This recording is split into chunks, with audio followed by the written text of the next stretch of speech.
Hi viewers, welcome to my channel ராகுல் stories. நம்ம இன்றைக்கி இந்த வீடியோவில் எதை பற்றி பார்க்க போகிறோம் அப்படின்னா, இப்போது ரீசெண்டாக பார்த்திங்கன்னா ஒரு விஷயம் அப்படிங்கிறது வைரலாக போயிட்டுருக்கு. என்னென்னா, ரொம்ப விஜய் போய் அவருடைய வீட்டில் சில மாதங்களுக்கு முன்னாடி ஃபேமிலியோடு போய் பார்த்துருக்காங்க.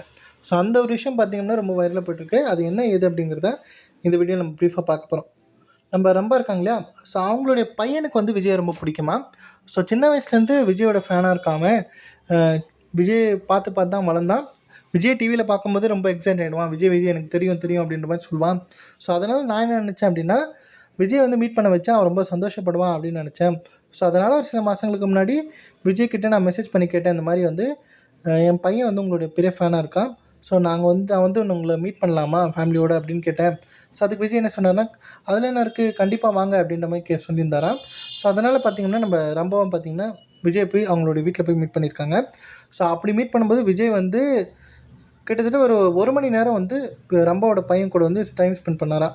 அவ்வளோ ஜாலியாக சந்தோஷமாக குழந்த மாதிரி விளையாடிக்கிட்டு இருந்தாராம். அதுக்கு ரம்பா என்ன சொல்லியிருக்காங்க அப்படின்னா, நான் அவர் கூட நடித்தேன், அதை மறந்துட்டார். வெறும் ஒரு 10 நிமிஷம் தான் என் கூட பேசினார். மீதி இருக்கிற எல்லா டைமும் பார்த்திங்கன்னா என்னுடைய பையன் கூட தான் டைம் ஸ்பெண்ட் பண்ணார். கிட்டத்தட்ட 1 மணி நேரத்துக்கு மேலே ஒரு குழந்தை மாதிரி மாறி என் பையன் கூட ஜாலியாக விளையாடிக்கிட்டு இருந்தார். அவ்வளோ பெரிய ஸ்டார்டம் இருக்குது, அவ்வளோ பெரிய பேர் இருக்கக்கூடிய அந்த நபர் சின்ன குழந்த மாதிரி எல்லாத்தையும் தூக்கி போட்டுட்டு எல்லாத்தையும் மறந்துட்டு என் பையன் கூட அவ்வளோ குழந்த மாதிரி விளையாடிட்டு இருந்தார். ஸோ அப்போ தான் எனக்கு தோணுச்சு, இதனால தான் இவருக்கு குழந்தைங்க ஃபேன் அதிகமாக இருக்கான் போல் அப்படின்னு மாதிரி. ஸோ இந்த மாதிரி ஒரு மனுஷன் நம்ம மேலேயா இவ்வளோ தப்பான ஒரு விஷயங்கள்லாம் சொல்லிக்கிட்டு இருக்காங்க. இவர் தன்னுடைய சொந்த குழந்தைங்களே பார்த்துக்க மாட்டேங்கிறாரு, தன்னுடைய ஒய்ஃபுக்கு டைவர்ஸ் கொடுக்க போகிறாரு அப்படிங்கிற மாதிரி விஷயங்கள்லாம் போயிட்டுருக்கு. ஸோ இந்த மாதிரியான வதந்திகள்லாம் போயிட்டுருக்கு, இந்த மாதிரி உள்ள தப்பான விஷயங்கள்லாம் போயிட்டுருக்கு அப்படிங்கிற மாதிரி வருத்தப்பட்டிருக்காங்க ரொம்ப. ஸோ அவங்கள பொறுத்த வரைக்கும் விஜய் ரொம்ப தங்கமான ஒரு மனுஷன். விஜய் மாதிரி ஒரு ஆள் கிடைக்கவும் இல்லவே இல்லை அப்படிங்கிற மாதிரியும் சொல்லியிருக்காங்க. ஸோ இந்த ஒரு விஷயத்தை பார்த்திங்க அப்படின்னா அவங்களுடைய இன்ஸ்டாகிராமில் போஸ்ட் பண்ணியிருக்காங்க.